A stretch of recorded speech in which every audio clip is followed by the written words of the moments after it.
Saya mau memutarkan, mungkin Anda juga sudah dengar Mas Anies, tapi saya mau memutarkan cuplikan pernyataan dari Ketua Majelis Tinggi Partai Demokrat soal perkembangan politik terkait pasangan ini. Kita lihat.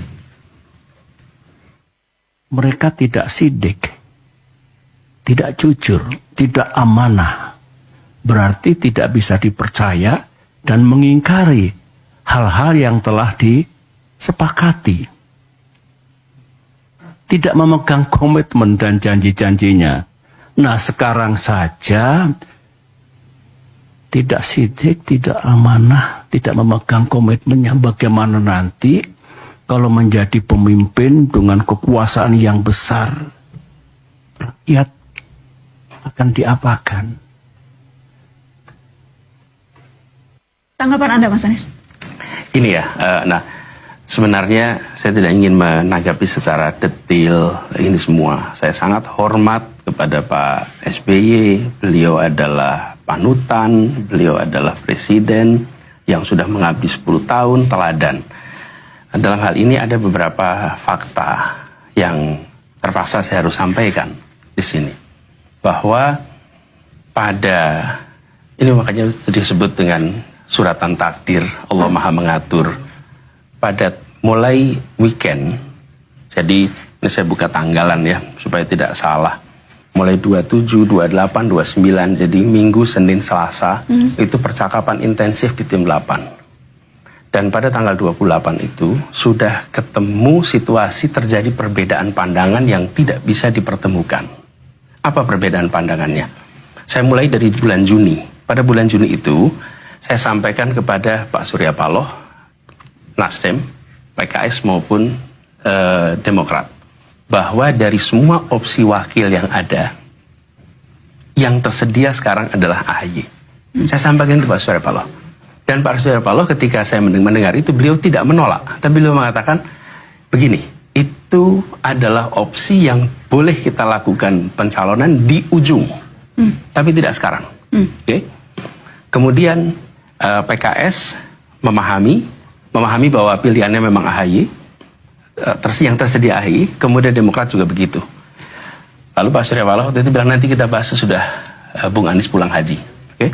Saya berangkat haji. Nah, sesudah pulang haji, mulai dari sisi Demokrat berharap itu segera dideklarasikan, segera disepakati. Dari sisi Nasdem tidak bersedia. Nama itu tidak ditolak, tetapi tidak dideklarasikan sekarang. Dicoba, dicari penjembatan, sampai akhirnya tidak ketemu. Dan puncaknya itu pada hari Selasa, malamnya Selasa ada pertemuan yang mereka tidak tahu terjadi perbedaan ini.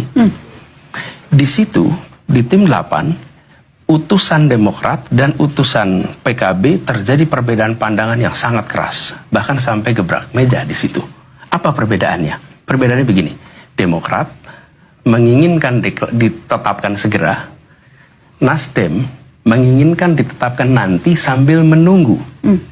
Menunggu apa? Menunggu siapa tahu ada opsi lain.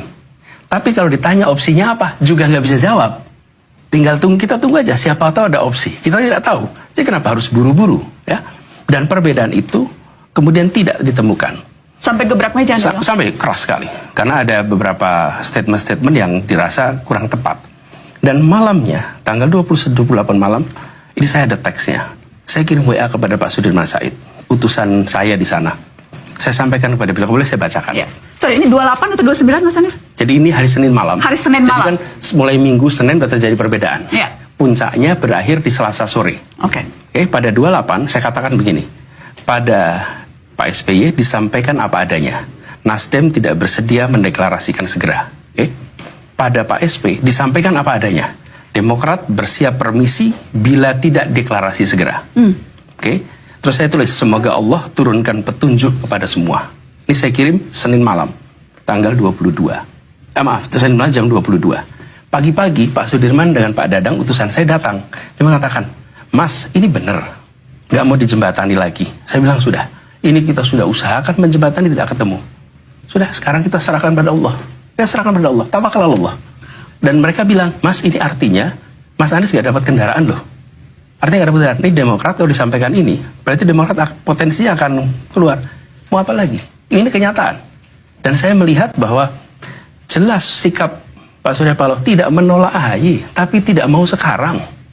Sisi lain Demokrat menginginkan harus sekarang. Dan pada pertemuan hari Jumat malam dengan Pak SBY, beliau menyebut tanggal.